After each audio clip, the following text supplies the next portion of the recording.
ربنا آتنا من لدنك رحمة وهيئ لنا من أمرنا رشدا.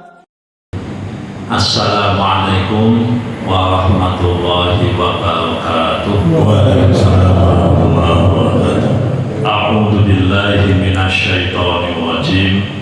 Bismillahirrahmanirrahim. Alhamdulillahi wa kafa.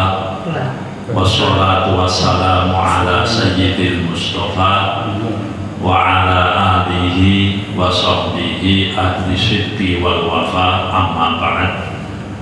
Bapak Ibu hadirin hadirat rahimakumullah, pada kesempatan yang baik ini monggo kita senantiasa memanjatkan puji syukur kehadiran Allah Subhanahu wa taala. Sampai dengan detik ini kita masih diberikan iman Islam sehat dan sempat sehingga kita bisa hadir di majelis yang barokah ini dalam keadaan sehat walafiat. Salawat serta salam kita haturkan pada junjungan kita Nabi Agung Muhammad Sallallahu Alaihi Wasallam. Semoga kita semua kelak di yaumil qiyamah berhak mendapatkan syafaatnya. Amin ya rabbal alamin. Bapak Ibu, tema kita pada malam ini adalah apa tadi? Wajah bersinar. Bapak Ibu, saya akan mengutipkan satu hadis berkaitan dengan ini dari Nu'aim bin Abdillah annahu ra'a Aba Hurairah yatawaddau fa wasala wajhahu wa yadayhi hatta kada yablughul mankibaini thumma wasala rijlaihi hatta rafa'a ila saqaini thumma qala sami'tu Rasulullah sallallahu alaihi wasallam yaqulu inna ummati yatuna yaumal qiyamati ghurran muhajjalina min asari wudu'i faman istata'a minkum ayyutila ghurratahu falyaf'al. Dari Nu'aim bin Abdullah bahwa dia melihat Abu Hurairah berwudu lalu membasuh wajahnya dan kedua tangannya hingga hampir mencapai lengan, kemudian membasuh kedua kakinya hingga meninggi sampai pada kedua betisnya. Kemudian dia berkata, aku mendengar Rasulullah Shallallahu Alaihi Wasallam bersabda, sesungguhnya umatku datang pada hari kiamat dalam keadaan putih bercahaya disebabkan bekas wudhu. Maka barang siapa di antara kalian mampu untuk memanjangkan putih pada wajahnya, maka hendaklah dia melakukannya. Hadis riwayat Imam Muslim.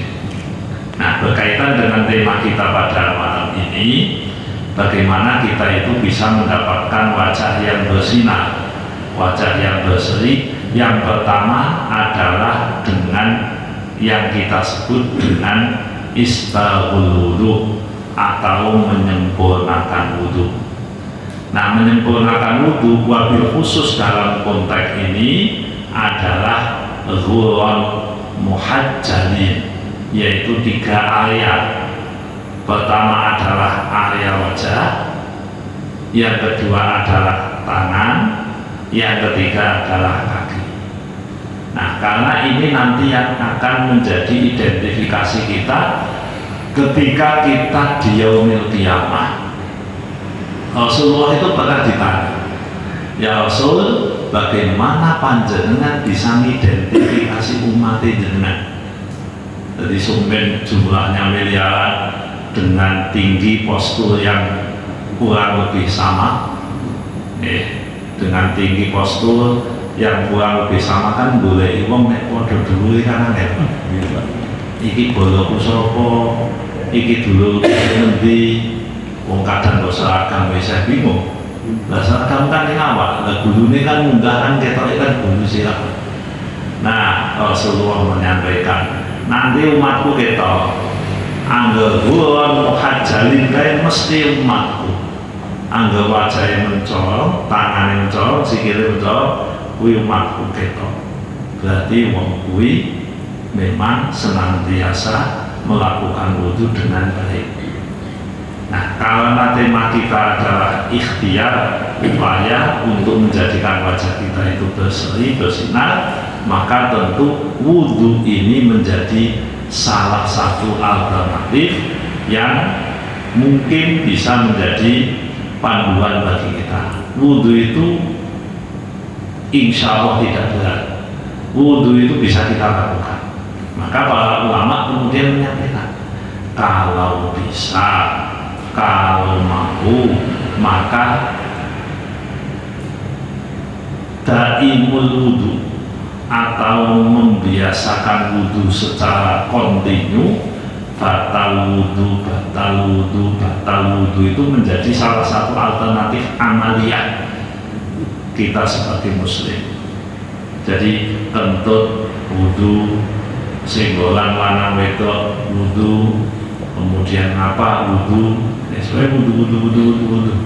Tujuannya supaya wudu kita ini jumlahnya banyak. Wudu kita jumlahnya banyak. Bahkan bisa jadi kita itu belum batal, udah wudu lagi.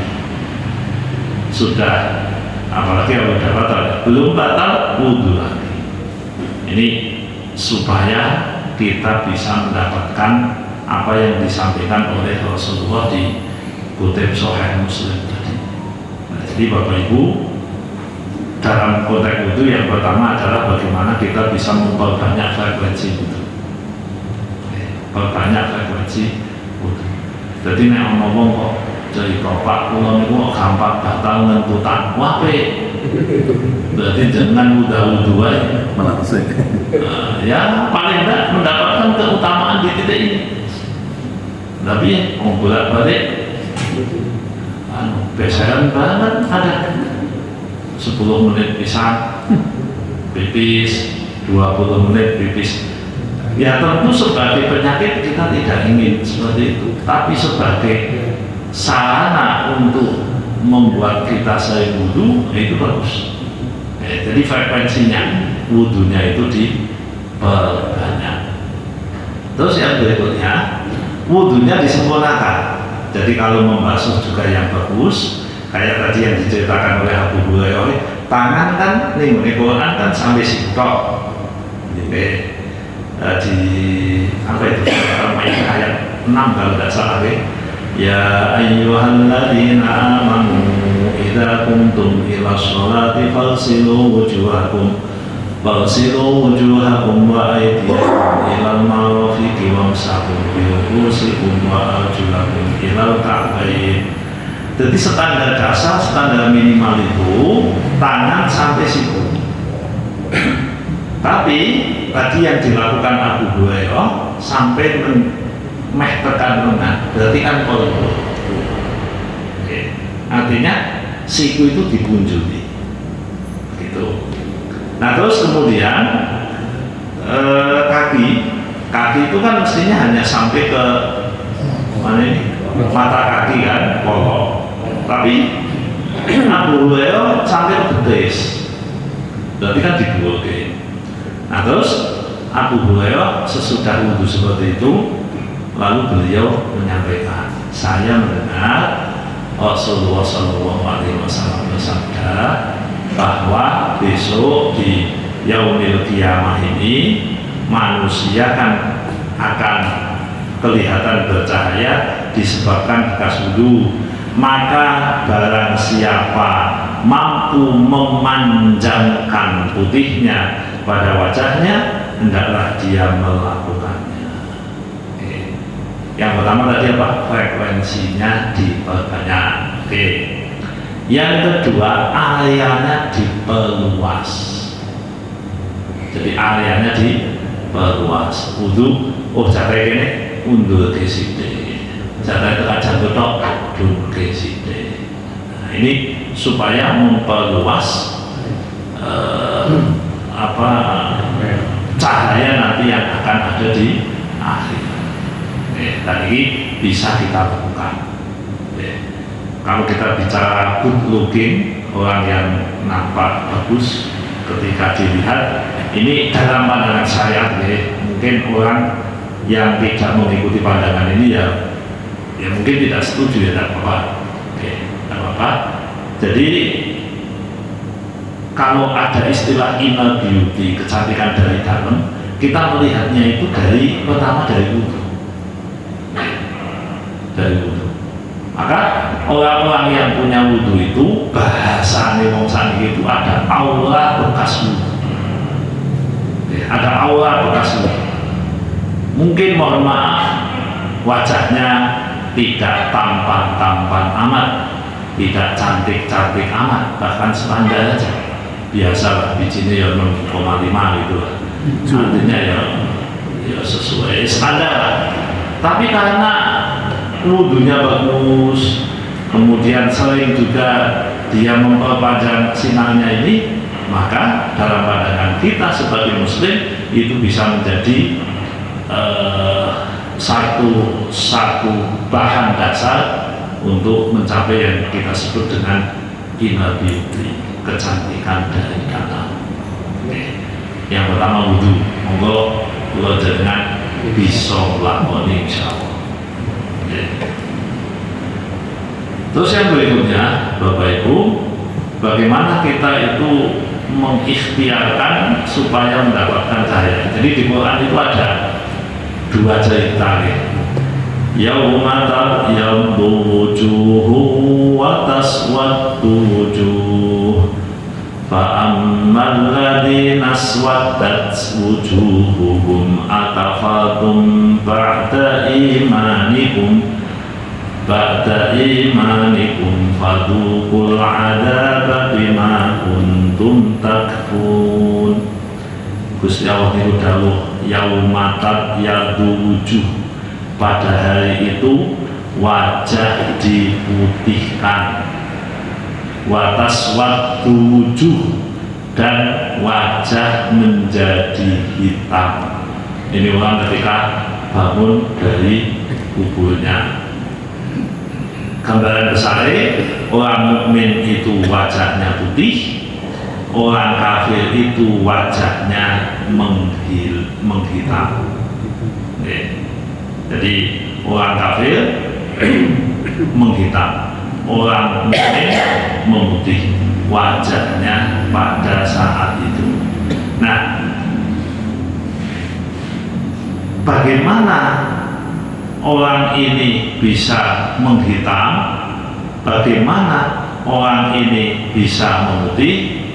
Sebagian ulama mengatakan bahwa munculnya tabyaddu wujuh wa taswaddu wujuh itu berkaitan dengan sholat malam atau sholat tahajud.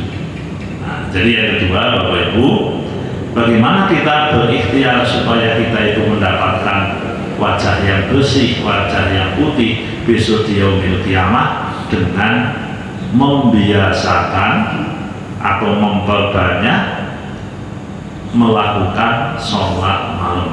Ya, sholat malam kita sering dengan sebutan sholat tahajud. Nah, jadi Bapak Ibu, ini yang bisa kita lakukan. Nah, dari mana kita bisa mengatakan seperti itu? Dari ciri-ciri sahabat Nabi Muhammadur Rasulullah. Muhammad adalah utusan Allah. Walladzina ma'ahu asyidda'u 'alal kuffar. Orang-orang yang bersama dengan Nabi Muhammad itu keras terhadap orang kafir. Ruhama'u bainahum, mereka saling menyayangi di antara mereka. Tarahum Ruhama'u bainahum simahum fi wujuhihim min athari sujud. Tanda-tandanya sahabat-sahabat Nabi itu wajahnya ada bekas sujud. Nah, wajah bekas sujud itu ada beberapa makna. Yang pertama, wajahe ana bekas sujud mau bengi. Sebab mau bengi sujude ning ngene lemah dadi isuke isih ngecap. Ngecap ning wajah ini ngecap. Dadi ngecap, oh berarti ini mau bengi sujud kayak wong ketok. Kan lu ngatus berarti. Nah, itu posisi ini sisa ada yang mengatakan begitu karena zaman Nabi kan memang namanya masjid kan tidak ada pelosok, tidak ada karpet, tidak ada ini, tidak ada keramik, jadi bekasnya itu gitu. Enten sih ngendikan ngoten. Ini kan cenderungnya dilihat secara logis.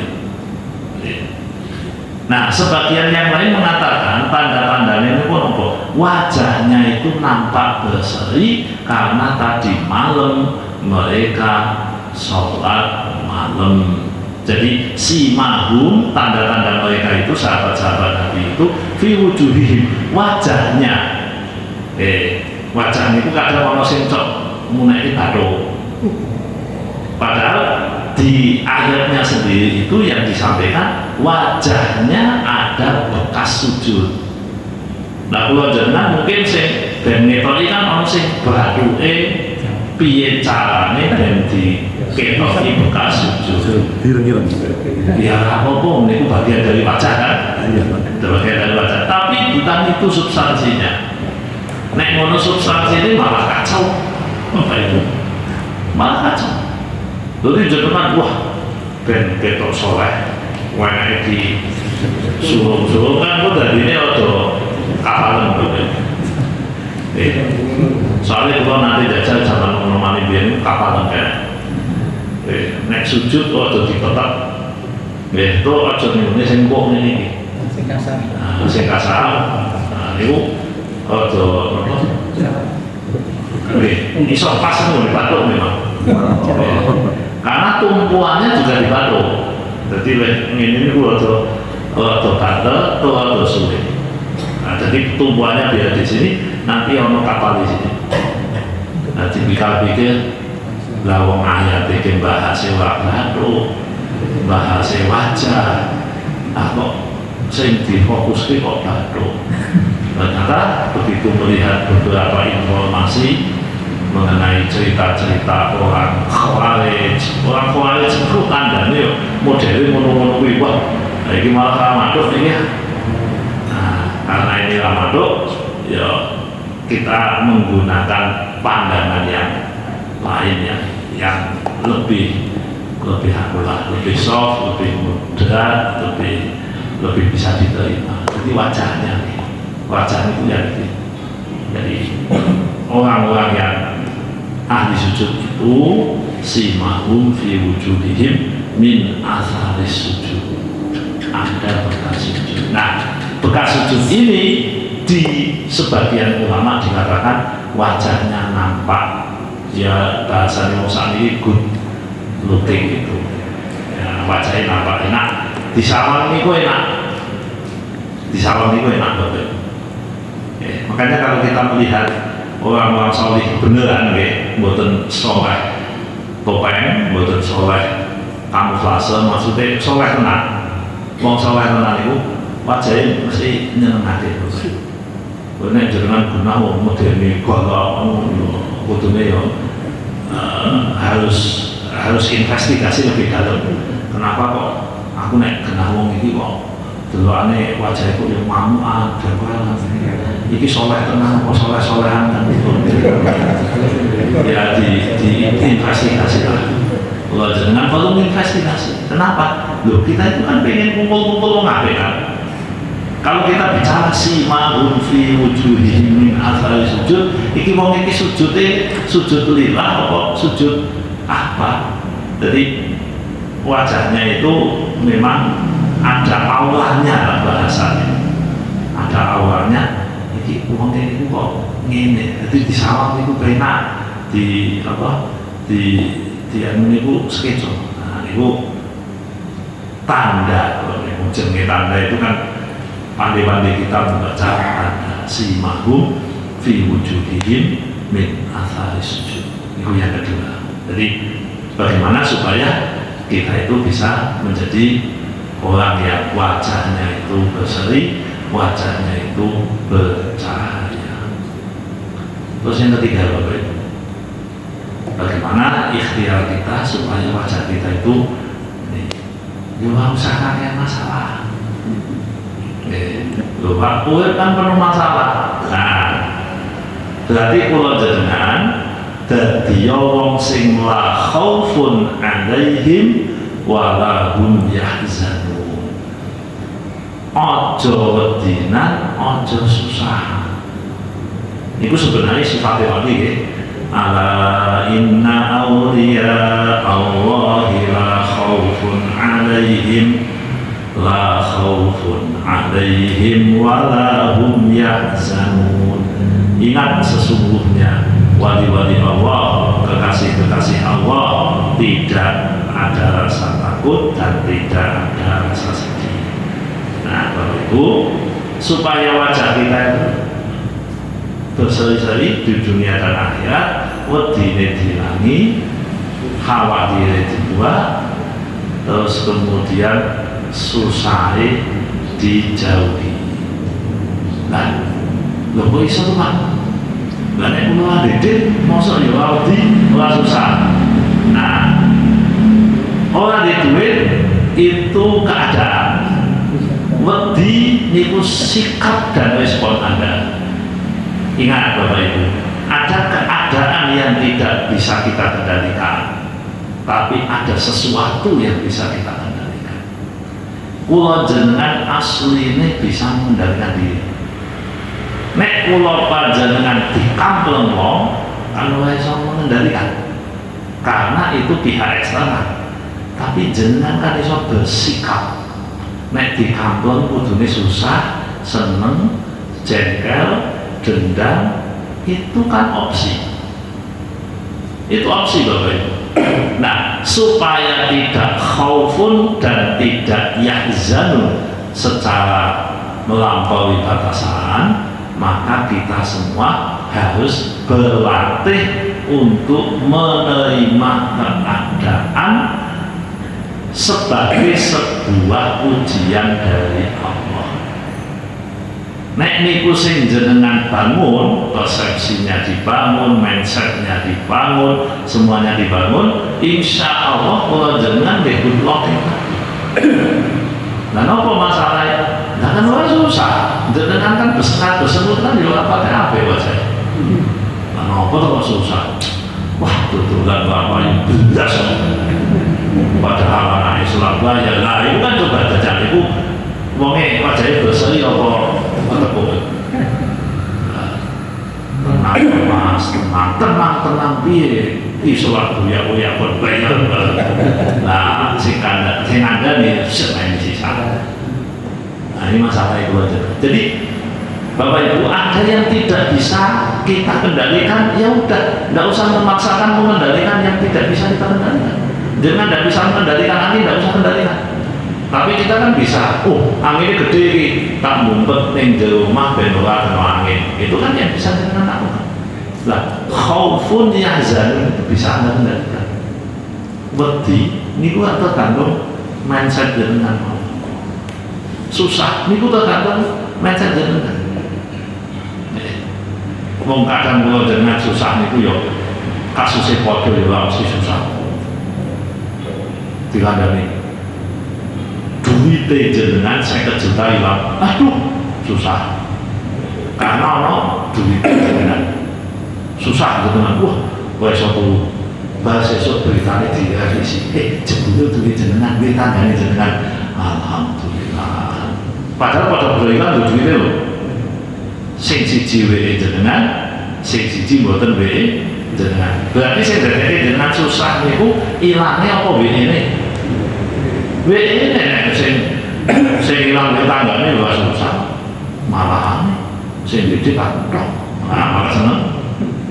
Artinya Bapak Ibu, ini bisa kita kendalikan. Nah, kalau kula jenengan itu bisa mengendalikan yang seperti ini, maka wajah kula jenengan insya Allah akan berseri, bersinar. Besok di akhirat juga masuk kategori tabiat wujuhun, wajah-wajah yang bersinar dan putih. Oke. Bapak Ibu, ini sudah jam 20.30 tadi saya dipeseni 15 menit sebelum jam 9 menampung di kotanya Anil. Nanti ya monggo, yang penting sampai angka 9. Saya kira itu. Terima kasih. Kurang lebihnya mohon maaf. Monggo kalau boleh diambil pertanyaan. Pertanyaannya sudah mau gimana? Bukan pertanyaan. Definisi ini Pak, yang dimaksud dengan ijma apa, yang dimaksud dengan kias apa? Sudah Pak. Itu aja. Ya.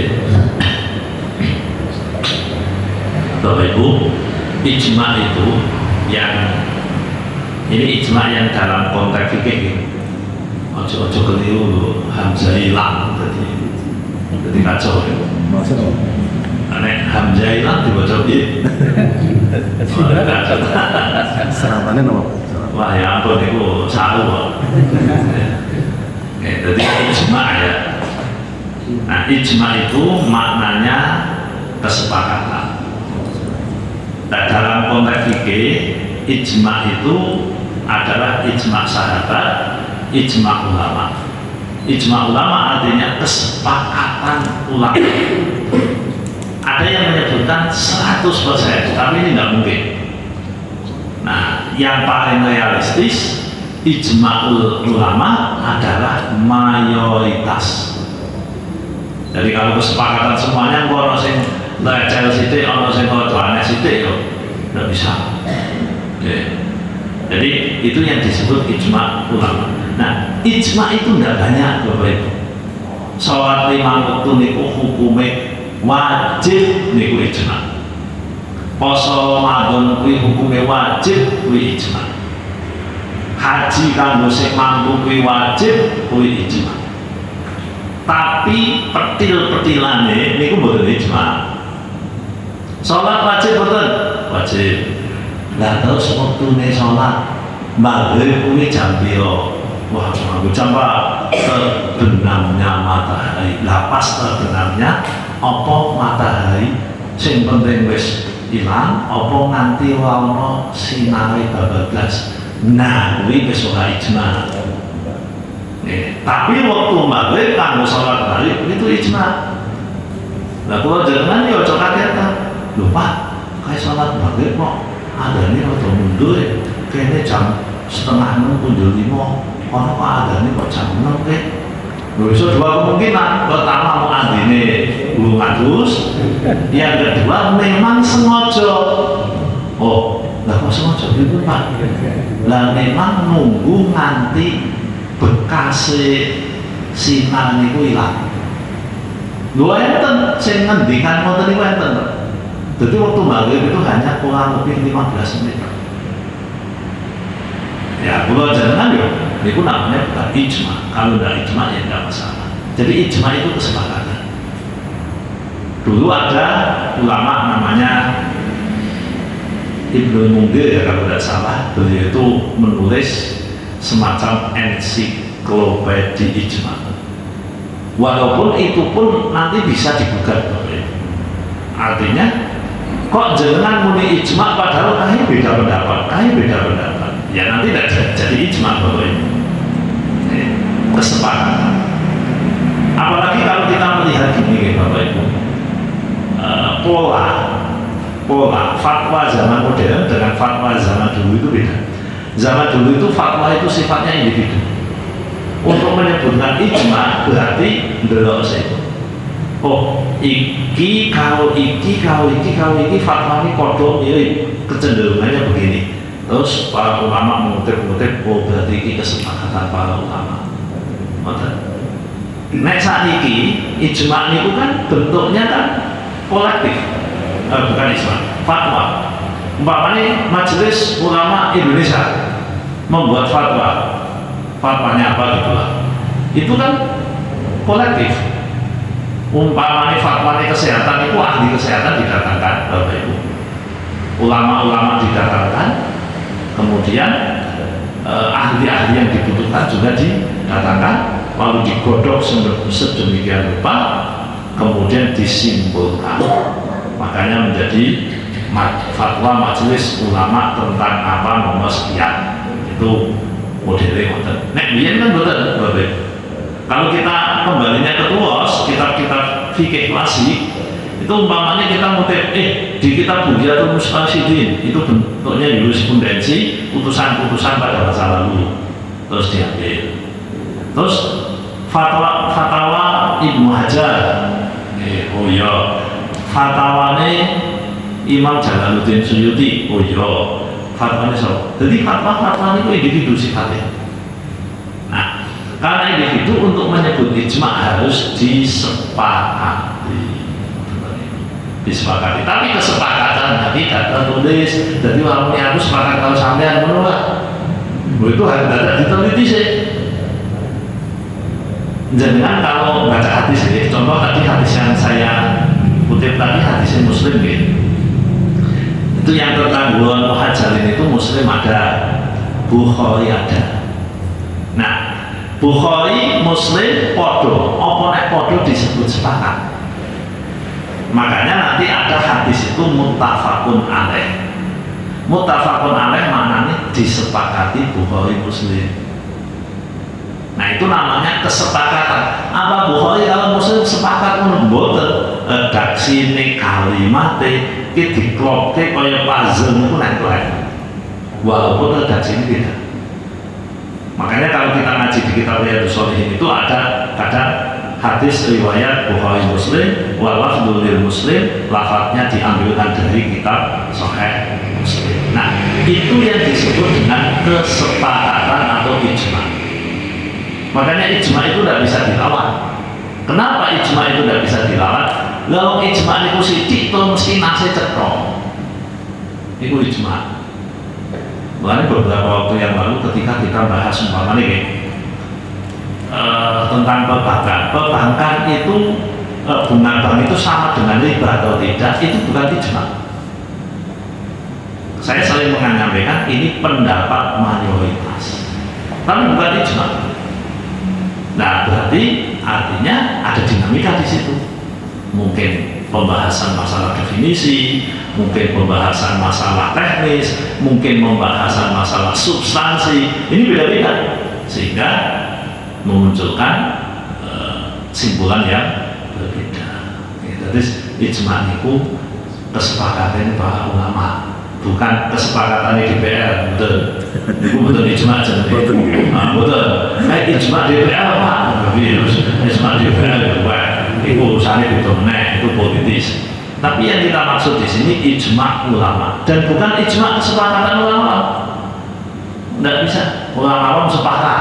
Wis ini baik. Apa yang ini? Wah sepakat. Setuju. Wah berarti kita udah ijma ya. Ini sudah menjadi landasan hukum bagi Islam. Betul Bapak itu. Yang dimaksud ijma di sini adalah ijma ulama, ijma orang-orang yang punya ilmu yang mumpuni, punya kompetensi skill yang mumpuni dalam urusan agama. Makanya Allah, Pak, neten Pak, kami itu udah sepakat warisan rasa dibagi cowok Islam lain umat, supaya dibagi orang. Udah sepakat kan berarti ijma loh.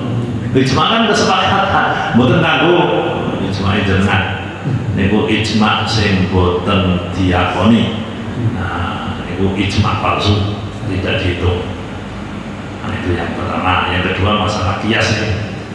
Kias niku maknane madhaake. Jadi Bapak Ibu nek jenengan gawe klambi terus dimal atau dimal aja.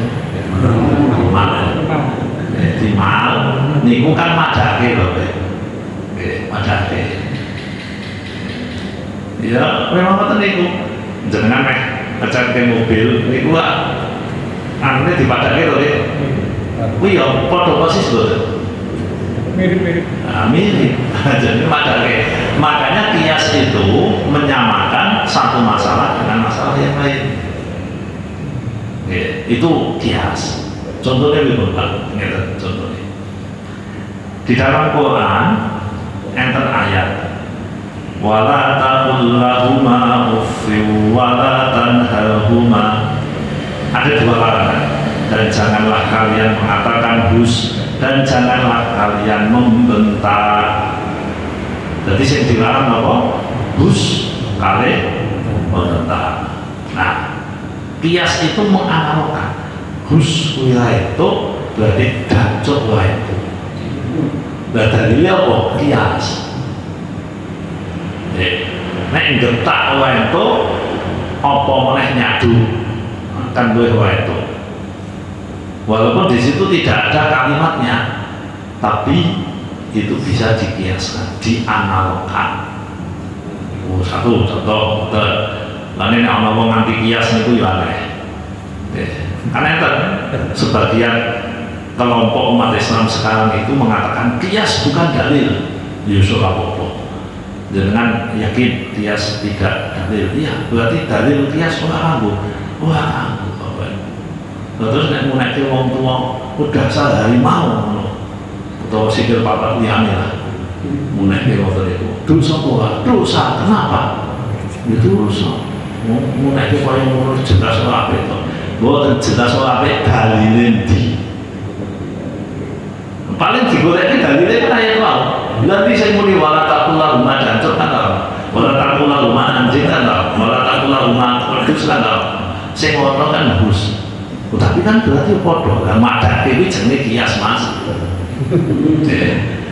Madake kuwi jenenge kias. Nah, itu namanya kias. Rasulullah menyampaikan bahwa zakat fitri itu pakai gandum, pakai kurma, pulau jenengan nganggo beras, itu kias. Nah, kias itu banyak, makanya nanti ada syaratnya. Syarat itu kiasnya bagaimana? Kalau salah itu jenengan mendengarin apa istilahnya itu namanya kias ma'al-farik. Kias ma'al-farik itu madate sing ora padha. Nggih. Dadi jenengan madate sing ora padha. Urusane apa? Lah kok iso dipadano? Itu nanti disebut kias ma'al-farik. Karena antara makis dengan makis aneh tidak nyambung. Sehingga kalau mau mengkiaskan transaksi umpamanya itu harus ada kesetaraan, ada pemiripan yang tinggi, ada pemiripan yang tinggi. Itu namanya kias. Jadi kias apa namanya menganalogkan satu hal yang sudah ada pada masa sebelumnya atau sudah ada nasnya, kemudian dianalogkan. Nah, ijma kias itu namanya dalil akli. Itu menggunakan penalaran, menggunakan logika dan menggunakan ilmu pengetahuan. Tapi kalau yang dua pertama, Quran dan hadis, namanya dalil naqli. Nah, itu yang satu naqli, yang satu aqli. Nah, ada teman-teman yang tidak mau menggunakan dalil akal, berarti pakainya dua tok, Quran dan hadis, menolak ijma, menolak kias, karena ijma dan kias dianggap bukan sebagai dalil. Pas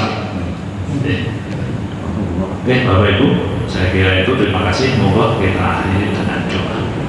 Bismillahirrahmanirrahim. Allahumma salli wa sallim ala sayyidina Muhammad wa ala ali sayyidina Muhammad. Alhamdulillahi rabbil alamin. Allahumma ighfir lana dzunubana wa liwalidina warhamhum kama rabbayana shighara.